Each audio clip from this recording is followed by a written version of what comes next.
Hey guys welcome back to the channel. और यार मुझे पता है मैंने बोला था कि मैं वीडियोस डालना चालू करूंगा, लेकिन मैं डाल नहीं पाया। ये भाई नौकरी मेरी ना टॉक्सिक जो है। सैटरडे संडे मोस्टली मुझे चाहिए रहता है कि मैं थोड़ी पढ़ाई करूं, लेकिन फिर मैंने सोचा कि भाई यार मैं कभी बनाऊंगा नहीं, प्रोक्रास्टिनेशन में मौत हो जाएगी, कोई फायदा नहीं है ब्रो।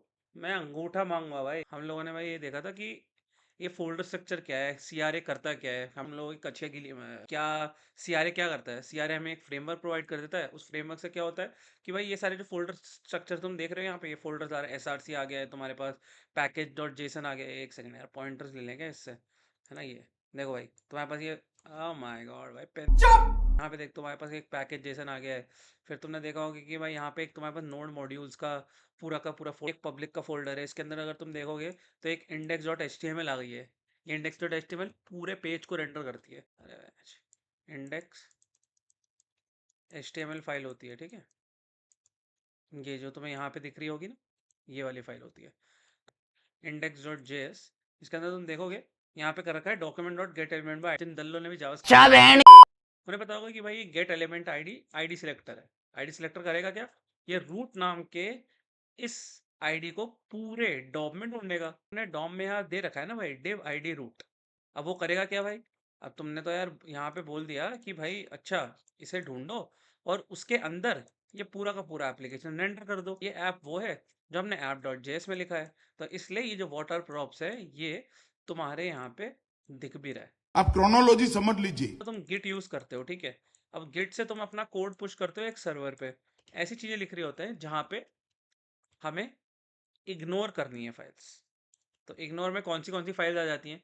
कुछ फाइल्स होती है जैसे तुम जब एपीआई का इंस्टेंस क्रिएट करते हो, जैसे तुम मान लो फायरबेस से कनेक्ट करते हो, तो फायरबेस में तुम्हारी बहुत सारी कीज हैं जो तुम पब्लिक नहीं करना चाहते। तुमने एक बार रिपो में पुश कर दिया, उसके बाद तुम कभी भी पुश नहीं करना चाहोगे इसे। एक बार तुमने डाल दिया because they are not changing, and if they are, तुम उस समय गिट इग्नोर से हटा के उसको पुश कर दोगे अपने सर्वर पे। इग्नोर में क्या डाल रखा है भाई, नोड मॉड्यूल डाल रखा है, सबसे टॉप पे डाल रखा है भाई, पीएनपी डॉट जेएस डाल रखा है, कवरेज डाल रखा है, बिल्ड को डाल दिया है कि भाई बिल्ड नहीं पुश करनी है हमें, बिल्ड बनाएगा सी आई सी डी पाइपलाइन। फिर ईएनवी देखो, ईएनवी लोकल डेवलपमेंट टेस्ट, ये सारी की सारी नहीं पुश हो रही होती है। तो ये सारी चीजें हैं जो गिट इग्नोर में डाल के रखी है, ठीक है। उसके बाद हमने सबसे ज़्यादा इंपॉर्टेंट चीज़ क्या देखी थी, readme dot M D file. इस पूरे प्रोजेक्ट स्ट्रक्चर में जो चीज़ सबसे ज़्यादा इंपॉर्टेंट होती है for a person coming to this project, वो होती है readme dot M D file. क्यों होती है readme dot M D file? इसलिए इंपॉर्टेंट है ताकि यहाँ पे एक कंपोनेंट का फोल्डर होगा जिसके अंदर बतेरे कंपोनेंट होंगे। मान लो ऐसे हो सकता है कि वो बहुत ज़्यादा नेस्टेड हो, उसके अंदर 50 फोल्डर हो, तो तुम्हें नहीं पता ना कि ये फोल्डर के अंदर ये करता क्या है। Everything will be found in the readme dot M D file, ठीक है। तो इसका ये फायदा होता है, लेकिन देख लोगे तो थोड़े लाइक्स मिल जाएंगे भाई, थोड़ा मतलब यूट्यूब फैन पेज। प्रॉप्स और कंपोनेंट्स हैंड इन हैंड जाते हैं, तो मोस्टली वो सब साथ में सीख रहे होंगे, ठीक है। ठीक है भाई, हमें अगर समझना है कि भाई कंपोनेंट होता क्या है, तो सबसे पहले हमें ये समझना पड़ेगा कि कंपोनेंट्स को डिफाइन क्या करता है। मतलब क्या ऐसी चीज है जिसको तुम बोलोगे कि भाई ये कंपोनेंट है। अब तुम ये साइट ही देख रहे हो जिस पे मैं तुम्हें समझा रहा हूँ, तो इसमें तुम देखोगे कि भाई हमें एक दिख रहा है, एक ये ऊपर एक कंपोनेंट बना हुआ है। ये कंपोनेंट क्या कर रहा है, इसके अंदर बहुत सारे आइकन है जो आइकन हमें बताते हैं कि वो क्या क्या करते हैं। तो ये एक हेडर का एक कंपोनेंट है। फिर तुम देखोगे कि भाई एक इस साइट में एक लेफ्ट का पैनल है, इस लेफ्ट के स्ट्रोक को क्लियर कर पा रहे हैं, यहाँ पे ओपेसिटी सेट कर पा रहे हैं, विड्थ। तो ये एक लेफ्ट कंपोनेंट है। सुंदर शक्लों का ऐसे ही होता है भाई, देखने नहीं देती दूसरी चीजें। अब तुम देखोगे ये शेयर बटन जो है एक एटॉमिक कंपोनेंट, बेसिकली हमारे प्रोजेक्ट को बहुत सारी कंपोनेंट डिफाइन कर रहा होता है, और ये सारे कंपोनेंट्स मिलके हमारे पूरे प्रोजेक्ट को डिफाइन कर रहे होते हैं। Start with a capital letter बना रहा हूँ, तो मैं कंपोनेंट कैसे बना रहा हूँ, ऐसे, ठीक है। अब इसको समझना बहुत जरूरी है कि भाई ये एच कैपिटल है क्यों। क्योंकि भाई ये सब तो बोल देंगे कि भाई कंपोनेंट का नेमिंग कन्वेंशन ये है कि भाई कैपिटल होना चाहिए, लेकिन क्यों होना चाहिए, क्या रीजन है। रीजन ये है कि हमारा जब भी तुम देखोगे यहाँ पे हमारी एक index dot H T M L file है। कहाँ गई पब्लिक में ये। अब ये index dot H T M L है क्या भाई, H T M L file ही तो है जिसको रेंडर कर रहे हैं। तुम देखोगे इसके अंदर जो भी टैग्स होते हैं वो क्या रहते हैं, small case, lower case, div, body. अब तुम मुझे ये बताओ, अगर तुम इसके अंदर ये हेड को ऐसे लिखने लग जाओ, अगर तुम लिखने लग जाओ हेडर,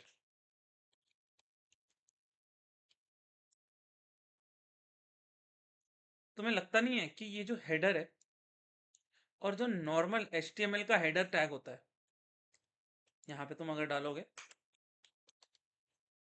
हेडर, तुम्हें लगता नहीं है कि ये दोनों टैग कोइंसाइड करेंगे? ऑब्वियसली करेंगे। सो इसलिए नेमिंग कन्वेंशन ये कहता है कि हमें कैपिटल लेटर से ही लिखना होता है, ठीक है। कंपोनेंट्स का सबसे बेसिक रूल यही है, components only render JSX in React। What is JSX bro? JSX है क्या ब्रो? JSX है JavaScript and HTML। Curly braces दे दूं और इसके अंदर मैं लिख दूं 1+1, तुम देखोगे कि हमारे ऐप में रीलोड करने के बाद 2 प्रिंट आ जाता है। अब तुमने देखा होगा कि भाई ये 1+1 ना HTML की प्रॉपर्टी है ना ये CSS की प्रॉपर्टी है, ये तो एक JS की प्रॉपर्टी लग रही है क्योंकि पूरा ब्राउजर ही JS से चलता है। तो हमने ये देख लिया कि भाई अरे हमारा कंपोनेंट जावास्क्रिप्ट, HTML और CSS भी रेंडर कर देता है, भी रेंडर कर देता है। कि मान लो तुम्हारा ये एंट्री कंपोनेंट है, ठीक है। एंट्री कंपोनेंट हमने ये सीखा कि हम यहाँ कंपोनेंट डिफाइन कर सकते हैं। तो यहाँ पे हम एक फोल्डर ले लेते हैं। हमने यहाँ पे बोला कि भाई कंपोनेंट्स का फोल्डर है। अब कंपोनेंट्स के फोल्डर को हमने बोला कि भाई इसके अंदर हम एक हेडर कंपोनेंट डिफाइन करना है, तो हम क्या लेंगे, एक हेडर डॉट जेएस फाइल। कैसे ला रहे होंगे, देखो हम लिख रहे होंगे एक्सपोर्ट कॉन्स्ट हेडर, कैपिटल बोला था, जो भी छोटा लिखेगा उसकी बहन, ठीक है। हेडर इक्वल टू ये इसे क्या बोलते हैं ब्रो? इसे बोलते हैं फैट एरो फंक्शन। हमने डिफाइन कर लिया और यहाँ पे हमने इसको एक्सपोर्ट कर दिया। अभी सिंप्लिसिटी के लिए हम इसको करेंगे एक्सपोर्ट डिफॉल्ट हेडर, ठीक है। हमने डिफॉल्ट हेडर एक्सपोर्ट कर दिया। तो भाई हमें ये पता है कि अभी यह कंपोनेंट एक्सपोर्ट होने के लिए रेडी है, इसके अंदर जो भी लिखा है अब हम यूज़ कर सकते हैं। अब एक कंपोनेंट को यूज़ कैसे किया जाएगा? भाई यहाँ पे तुमने देखा होगा कि भाई ये कंपोनेंट फोल्डर के अंदर है, यहाँ पे एक ऐप डॉट जेएस है, हम इसको रेंडर कैसे कराएं? तो क्योंकि हमने इस कंपोनेंट को एक्सपोर्ट कर रखा है, तो इसको रेंडर कराने के लिए हमें यहाँ पे इसको इंपोर्ट करना पड़ेगा। तो इंपोर्ट हेडर फ्रॉम, देखो ऑटो कंप्लीट क्या बोल रहा है हमें कि भाई हम है यहाँ, हमें जाना है यहाँ, तो पहले हम जाएंगे यहाँ और फिर जाएंगे उसके अंदर। तो वही ऑटो कंप्लीट भी दे रहा है हमें डॉट डॉट स्लैश, ज़्यादा ऊपर निकल गए गलत, तो करेंगे क्या हम डॉट स्लैश। कंपोनेंट का फोल्डर देख सकते हो तो कंपोनेंट्स, अब तुम इसके अंदर स्लैश करोगे तो तुम्हें दिखेगा भाई हेडर डॉट जेएस तो आ ही रहा है, और ये कंपोनेंट को अब हमें यूज़ करना है, ठीक है। अब एक चीज़ मैं तुम्हें बताना भूल गया कि कूट एलिमेंट, इसका क्या मतलब है? भाई तुम लोग बोलोगे भाई ये क्या मतलब हुआ, भाई एक चाइल्ड कंपोनेंट का पेरेंट एलिमेंट कैसे हो सकता है? लेकिन ये तो कंफ्यूजिंग बातें मत करो यार, मेरे सामने कचिया गीली हो रही है भाई, वैसे ही बोर्ड जा रहे हैं, समझ नहीं यार तुम लोग, यार भाई लोग यार अपने बताएंगे नहीं तुम्हें व्हाट आर प्रॉप्स।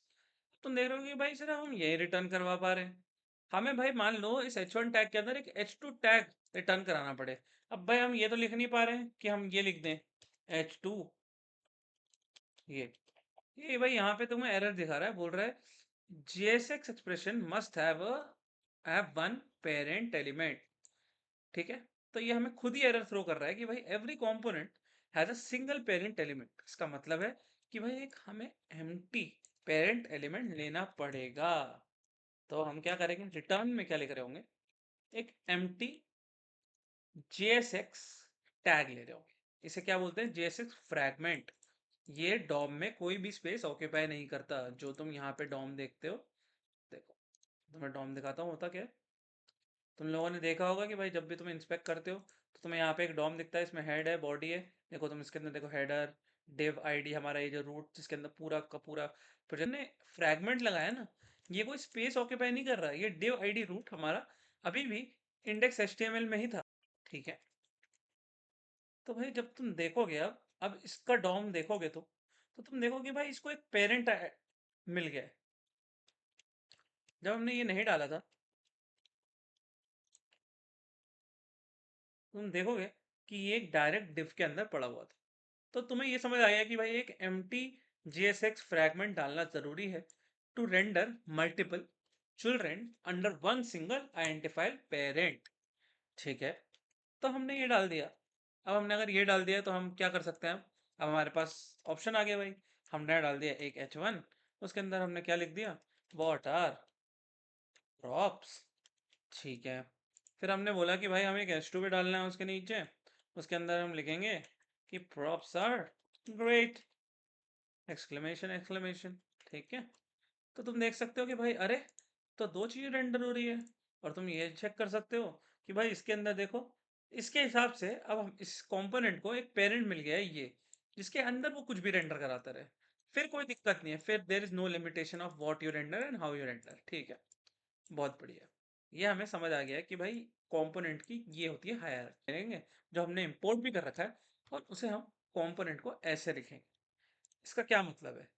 तुमने देखा होगा HTML में भी सारे टैग्स ऐसे एक स्टार्ट हो रहे होते हैं और फिर ये क्लोजिंग टैग हो रहे होते हैं। कभी HTML में BR टैग यूज किया हो तो तुम BR टैग तुम देखोगे ये सेल्फ क्लोजिंग टैग होता है। बेसिकली टैग चालू हुआ और क्लोज हो गया। हमारे कंपोनेंट भी कुछ ऐसे ही डिफाइन कर रहे होते हैं अपने आप।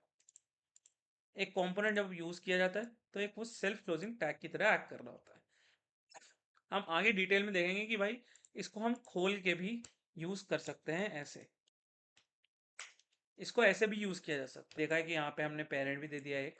तो अब हमारे पास रेंडर क्या हो रहा है? This is the header component. ठीक है, जूम इन कर देता हूँ मैं थोड़ा। तो भाई हमारे पास ये भी आ गया।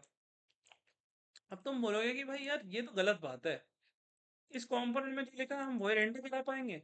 मान लो ये हेडर का कंपोनेंट हमारे डिफरेंट डिफरेंट जगहों पे यूज होता हो। मान लो एक लॉगिन का पेज है, उसमें एक हेडर यूज होता है।